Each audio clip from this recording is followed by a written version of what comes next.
नमस्कार भाई लोग, कैसे हैं आप लोग। तो आज के इस वीडियो में एक बार फिर से मैं आपका बहुत ही ज़्यादा स्वागत करता हूं आपके अपने चैनल टेक्निकल ट्रेडर में। तो आज के इस वीडियो में हम बात करने वाले हैं सुज़लॉन एनर्जी के बारे में, साथ ही बात होगी यस बैंक की। देखिए, आज बजट पेश हुआ और बहुत ही बड़ा यहां पर अनाउंसमेंट किया गया है दोनों ही सेक्टर्स के लिए। स्पेशली यहाँ पर पहले बात करेंगे हम रिन्यूएबल सेक्टर मतलब कि सुज़लॉन एनर्जी की, उसके बाद जो खबर निकल कर आ रही है यस बैंक के लिए उसकी भी बात करेंगे। रिक्वेस्ट रही कि यदि वीडियो अच्छी लगे तो लाइक करें, चैनल को सब्सक्राइब करें, बेल आइकन को हिट करें। कोई भी इन्वेस्टमेंट या ट्रेड लेने से पहले अपने फाइनेंशियल एडवाइजर खुद के एनालिसिस कर लें, क्योंकि वीडियो जो है एजुकेशन पर्पज़ के लिए बनाई जा रही है। तो चलिए आगे बढ़ते हैं। तो यहाँ पर पहले बात होगी सुज़लॉन एनर्जी की। जैसा कि मैंने आप लोग को पहले भी बताया था, रिन्यूएबल सेक्टर पर विशेषकर फोकस यहाँ पर किया जा रहा है और वही हुआ। Adani power, Tata power, Suzlon energy और टाटा पावर। देखिए, टाटा पावर को भी मैं आप लोग को हमेशा बोलता हूँ कि टाटा पावर आप लो, आप रखो। मैं खुद इसमें इन्वेस्टेड हूँ और ठीक ठाक प्रॉफिट मेरे को भी हो रहा है इसमें। सुज़लॉन एनर्जी, ये सारे जो स्टॉक्स हैं वह आज के डेट में देखिए, सुज़लॉन एनर्जी के रिजल्ट्स भी अच्छे आए हैं। उसके बाद गवर्नमेंट की तरफ से इनिशिएटिव भी निकल कर आ रहे हैं। तो डेफिनेटली यहाँ पर सुज़लॉन एनर्जी में आपको मौका मिलता है तो आप पोजीशंस ले सकते हैं और डेफिनेटली मौका मिला होगा। आज भी देखिए अपर सर्किट लगी थी, फिर सर्किट टूट गई, फिर क्लोजिंग 3% के आसपास की तेज़ी के साथ हुई है, लेकिन अपर सर्किट नहीं लगी है। आज काफ़ी वॉलेटिलिटी भी मार्केट में देखने को मिली थी। एक समय मार्केट निगेटिव रेट में भी चला गया था 2 बजे के आसपास, 1:30-2 बजे के आसपास। तो उस समय सुज़लॉन एनर्जी वगैरह में भी, अधिकतर स्टॉक्स में भी गिरावट हमें देखने को मिल रही थी, लेकिन वॉलेटिलिटी थी। बजट का दिन था, बहुत सारे ट्रेड्स हो रहे थे, बहुत सारा पैसा लगा हुआ था, इस कारण से वॉलेटिलिटी देखने को मिल रही थी। लेकिन देखिए, एक्सपेक्टेड तो है, लेकिन अभी भी कुछ भी हो सकता है। कुछ भी हो सकता है कहने का मतलब है कि कल परसों की डेट में आने वाले दिनों में फिर से वॉलेटिलिटी देखने को मिल सकती है। बजट तो ऑल इन एवरेज बढ़िया बताया जा रहा है, अच्छा बताया जा रहा है, क्योंकि मार्केट ने भी जो क्लोजिंग दी है अच्छा खासा, यहाँ पर 200 पॉइंट्स अप थी निफ्टी की बात करें तो ठीक ही यहाँ पर बजट बताया जा रहा है। लेकिन जो डिटेल्ड एनालिसिस है, हर सेक्टर के ऊपर डिटेल्ड करके खबरें निकल कर आ रही हैं, तो उसमें उसको बताने में तो बहुत समय लग जाएगा और वो आपके लिए रेलिवेंट भी नहीं है। यहाँ पर हम बात करें रिन्यूएबल सेक्टर की, तो देख सकते हैं कितना एलोकेशन हुआ है। तो 19,500 crore to manufacture equipment for solar power under PLI scheme. ठीक है, देखिए मैंने आप लोगों को पहले भी बताया था कि PLI स्कीम के थ्रू यहाँ पर फंड्स जरूर दिए जाएंगे और दिए भी गए हैं। 19,500 करोड़ बहुत बड़ी रकम है। और ये क्यों दिए गए हैं, क्योंकि सरकार का जो टारगेट है 2030 तक, देख सकते हैं, government's consistent effort to cut India's total projected carbon emission जो है उसको 1 बिलियन टन तक 2030 तक करना है, यह टारगेट है।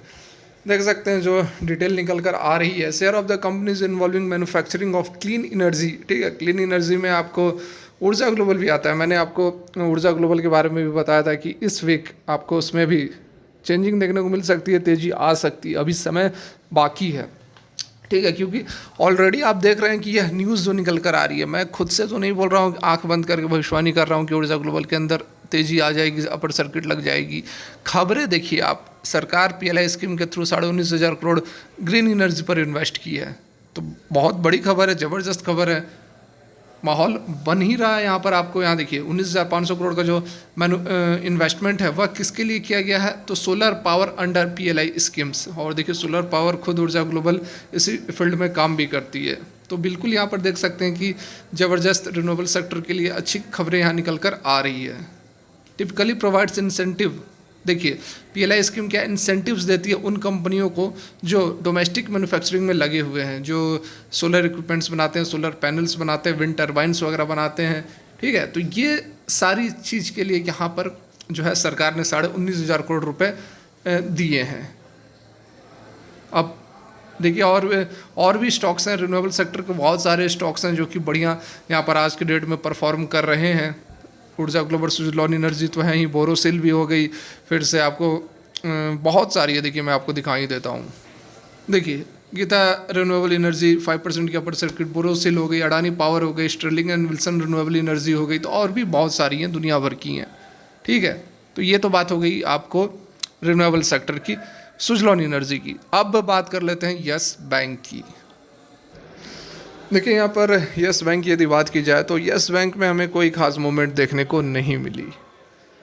अब लोग बहुत सारे हैं, लोगों की क्या बोलूँ, बजट को इस तरह से पेश कर रहे हैं कि यस बैंक के लिए ही करोड़ों अरबों रुपए डाल दिया गया है, अभी पूरा का पूरा एनपीए खत्म हो जाएगा और यस बैंक का टारगेट आसमान छू जाएगा। इस तरह की मतलब व्यूज़ लेने के लिए बजट को हथियार बनाकर यस बैंक में बिल्कुल विस्फोट कर रहे हैं, सर्किट पे सर्किट लगा रहे हैं। लेकिन देखिए, एक चीज़ मैं आपको बता दूं कि यस बैंक के लिए स्पेशली या फिर बैंकिंग सेक्टर के लिए यदि बहुत बड़ा रिफॉर्म कुछ होता, बहुत बड़ा इन्वेस्टमेंट कुछ होता, वैसी कोई स्कीम निकल कर आती तो पूरे बैंकिंग सेक्टर में ज़बरदस्त तेज़ी देखने को मिलती। लेकिन तेज़ी थी जिस तरह से निफ्टी वगैरह में तेज़ी थी, और यह तेज़ी इसलिए भी थी क्योंकि ग्लोबल मार्केट में भी तेज़ी थी। ठीक है, ग्लोबल मार्केट भी कल के डेट में जो है ठीक ठाक यहाँ पर अच्छी खासी तेज़ी के साथ क्लोज हुई थी। तो ये नहीं कह सकते हैं कि बहुत बड़ा बैंकिंग सेक्टर के लिए कोई रिफॉर्म यहाँ पर दे दिया गया है जिसके कारण कि आपको अदर बैंकिंग सेक्टर वगैरह में ज़बरदस्त तेज़ी देखने को मिल रही है। स्पेशली यस बैंक के लिए तो कोई बहुत बड़ा उस तरह का कोई धमाकेदार खबर निकल कर नहीं आ रही है। तो यहाँ पर बात कर लेते हैं अब बैंकिंग सेक्टर जिसमें यस बैंक भी शामिल है, उसके लिए क्या कुछ यहाँ पर अनाउंसमेंट हुए हैं और क्या नहीं हुए हैं। देखिए, सबसे पहले तो डिजिटल करेंसी, क्रिप्टो करेंसी की जो बात हो रही थी उस पर यहाँ पर निर्मला सीतारमण जी ने कहा है कि 2022-23 में आरबीआई खुद अपनी डिजिटल करेंसी लॉन्च करने वाली है, और वहीं क्रिप्टो करेंसी के ऊपर भी 30% टैक्स लगा दिया गया है। तो ये तो एक अच्छी खबर है कि चलो अब आरबीआई खुद लॉन्च करेगी, तो क्रिप्टो करेंसी में बहुत सारे लोग ट्रेड करना चाहते थे, लेकिन रिस्क भी काफ़ी था क्योंकि कोई रेगुलेटर नहीं था। ऐसे ऐसे करेंसीज भी होते थे जो कि लिस्ट हुआ, जिसमें लाखों का प्रॉफिट हुआ, पता चला वह करेंसी ही गायब हो गई एक्सचेंज से। तो ये सारी समस्याएं आ रही थी, तो उस पर एक स्टेटमेंट निकल कर आया। उसके बाद extending ECLGS with focus on hospitality and related enterprises. देखिए यहाँ पर क्या होता है, ECLGS देख सकते हैं, guarantee cover emergency credit line guarantee scheme. ठीक है, तो ये स्कीम जो था पिछले साल लाया गया था कोविड को देखते हुए, और उसको एक्सटेंड कर दिया गया है। कब तक? तो 31 मार्च 2023 तक, और अमाउंट को भी बढ़ा दिया गया है। 50,000 करोड़ था जिसको बढ़ाकर 5 लाख करोड़ कर दिया गया है। तो देखिए इसका मतलब क्या हुआ, मतलब यह हुआ कि अब जो बैंकें हैं वह और भी ज़्यादा यहाँ पर लोन्स दे सकते हैं, और 1 साल तक, अगले 2023 तक, मार्च 2023 तक ये लोन्स दे सकते हैं, और 100% गारंटी है। अब किन है? तो हॉस्पिटलिटी सेक्टर को, उनको जो कि कोविड के कारण सबसे ज़्यादा इम्पैक्टेड हैं, तो वैसे लोगों को देखिए, वैसे इंस्टीट्यूशन को लेंडिंग की सुविधा यह प्रदान करेगी। देखिए, emergency credit facility to business enterprises MSME in view of the कोविड-19 क्राइसिस। तो ये जो क्राइसिस उत्पन्न हुआ है कोविड के कारण, ऐसे जो सेक्टर्स हैं जो कि हिट हुए हैं उनको लेंडिंग और भी आसान हो जाएगी, और अधिक अमाउंट बैंक्स दे सकते हैं। उनको एनपीए का खतरा नहीं है, एनपीए का डर नहीं है। तो ये एक अच्छी खबर है यस बैंक के लिए भी कि वह भी अब लेंड कर सकता है, अधिक अमाउंट कर सकता है, 1 साल और 31 मार्च तक किया जा सकता है। देखिए यहाँ पर क्या नहीं आया इस बजट में बैंकों के लिए, तो पब्लिक सेक्टर बैंक्स थे उनका प्राइवेटाइजेशन करने की बात हो रही थी, और ऐसी कोई भी अनाउंसमेंट नहीं आई। ठीक है, उसके साथ में फंड्स इन्फ्यूज़न की भी बात हो रही थी कि फंड्स वगैरह डाला जाएगा, कैपिटल डाला जाएगा बैंकों में, वह भी यहाँ पर नहीं किया गया। क्यों? क्योंकि जो फाइनेंशियल हेल्थ है बैंकों की वह सुधरते हुए नज़र आ रही है, जो बैड लोन्स है वह भी घट रहा है। पिछले 4-5 साल से अभी आप कंपेयर करेंगे तो बैड लोन्स जो है वह काफ़ी कम हो गया है बैंकिंग सेक्टर में। तो इन चीज़ों को देखते हुए कोई भी यहाँ पर फंड्स इन्फ्यूज़ नहीं किया गया, ना ही प्राइवेटाइजेशन किया गया है। कुछ और यहाँ पर बैंकिंग सेक्टर से रिलेटेड अमेंडमेंट्स किए गए हैं, लेकिन वो यस बैंक से रिलेटेड नहीं है, यस बैंक की काम की नहीं है। जैसे कि पोस्ट ऑफिस को डिजिटलाइजेशन करना, उसके साथ में IBC जो इंसॉल्वेंसी बैंकरप्ट प्रोसीडिंग्स जो होती हैं उनमें अमेंडमेंट करके उसको और भी जल्दी, IBC मतलब कि देखिए यहाँ पर insolvency and bankruptcy code IBC जिसको कि मैंने आप लोगों को बताया, उसमें अमेंडमेंट करके उसको और भी जल्दी तरीके से किया जा सके। ये सारी जो अमेंडमेंट्स हैं वो आई हैं, लेकिन यस बैंक के लिए बहुत ज़्यादा कोई यूज़फुल नहीं है।